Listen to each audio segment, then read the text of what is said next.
Brother, I graduated from Dorsey in 1973. And when I was thinking about colleges, I wrote the dean of Yale's law school a letter. And I asked him, give me some ideas. I want to be a lawyer. And give me some colleges that you might think prepare me well. And he wrote back for a young 17-year-old junior and gave me Harvard and Stanford and Yale and Columbia, and also gave me a school called Northwestern in the suburbs of Chicago. Northwestern has a very strong black community called FMO, for members only. And they have a house there called the Black House. And the Black House had a reception for all of the early admittees to come and socialize with the black community there. The leader of FMO was this sister who was fine, with a big fro. And in back, looking in the room, there was a reception of maybe 25 of us, were these brothers with berets and leather jackets. They looked like panthers. They was down-looking brothers. And I said, any school with this academics that have these fine sisters and these down brothers was the school for me.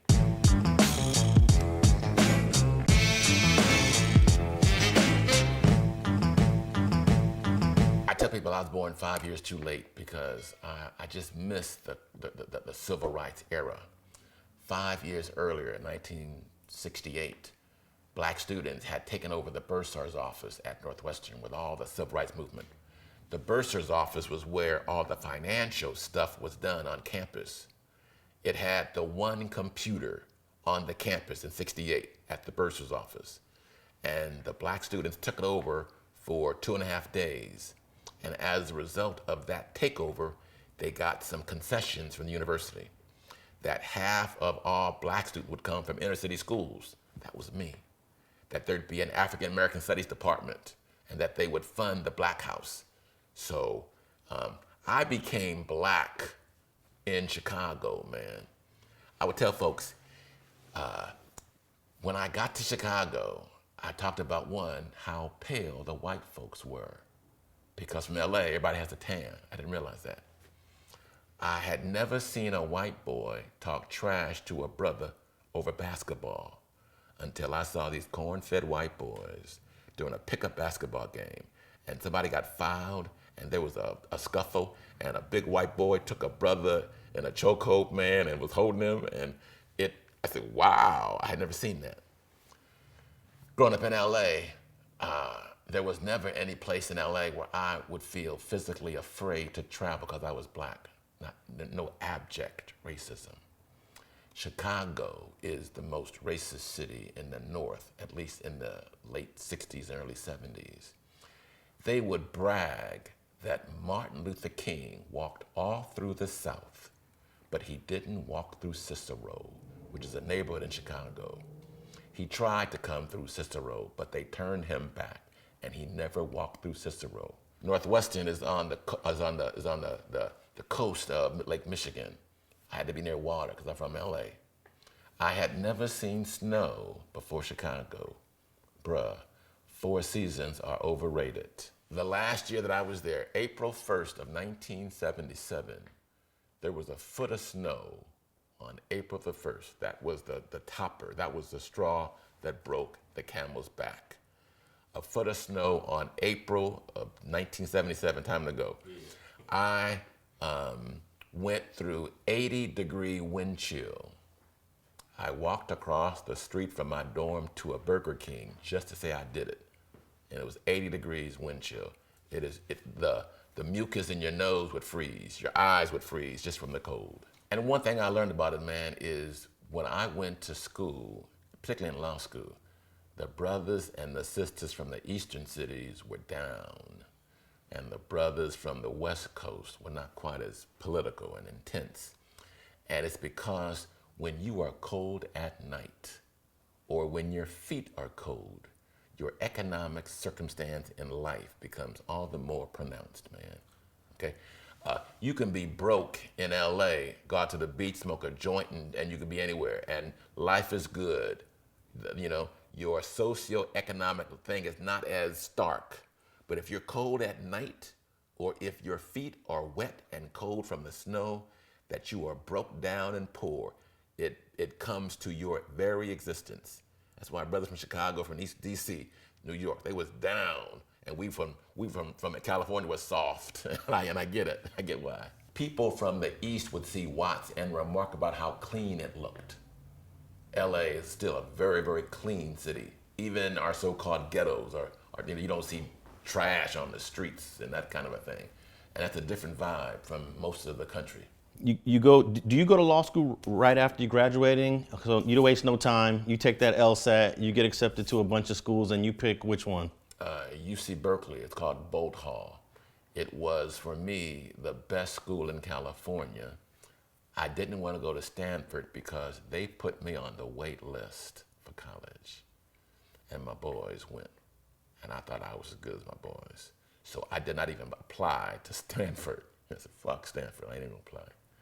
So I decided to go to UC Berkeley. It was a very progressive school at the time. We had the largest number of black students, 48 coming in, and we were proud of that. We had a strong black and brown community there. They had a this is pre-Baki and pre-209, so being black was a good thing at the time. And they had a program where the black folks and brown folks got together and had a pre-law school program to learn about the practice of law, a summer program for 6 weeks. There was great bonding then among the black and browns. And we had classes and learned about the writing technique, how to do research. It was a great program to help us adjust to that transition into law school life. In the mid-'70s, late 70s, who were the movers and shakers at that time in the legal profession? I was always a fan, man, of Willie Brown. Muhammad Ali was my Michael Jordan because Muhammad Ali talked shit and backed it up. Muhammad Ali stopped during the highlight of his career for something that was important to him politically, and I respected it. But he talked shit and backed it up.